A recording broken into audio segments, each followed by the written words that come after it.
Nagkasa ng kilos protesta ang mga residente sa Navotas laban sa reclamation na nakakaapekto raw sa mga mangingisda at magtatako. Ang isang may-ari ng baklad, inisyuhan na raw ng utos na bakasin ito. Nakatutok si Chino Gaston.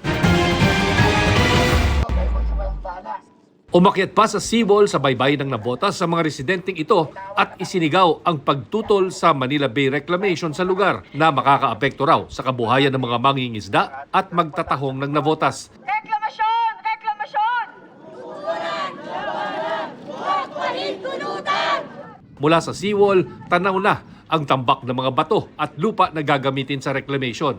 Halos 6 na rang hektarya ang inaprubahang i-reclaim o tatabunan ng lupa ayon sa Department of Environment and Natural Resources para pagtayuan ng commercial areas at mga kalsada, kabilang ang papunta sa itatayong airport sa Bulacan. Si Danny Pablo nakatanggap na ng notice para ipatanggal ang baklad at tahungang minana pa niya sa mga magulang.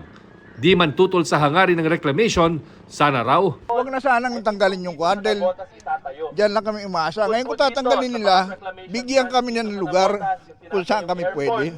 Sa Bulacan, Oo. yung Manila International Airport. Kasi yan lang yung inaasahan namin eh.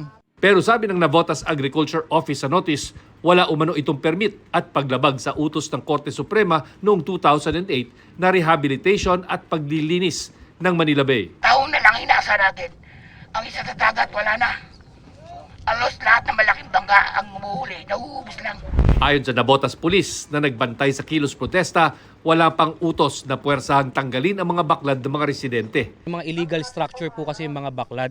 Kaya binigyan na po sila ng mga notices po at para mag-self demolish. Ongoing po kasi ngayon yung meeting para dun sa magiging actual operation po ng clearing po. Bukod sa kabuhayan, iginiit ng grupong pamalakaya na apektado rin ng reclamation ng kalikasan.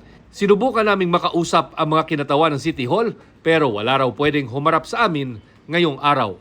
Para sa GMA Integrated News, Chino Gaston, Nakatutok, 24 Oras.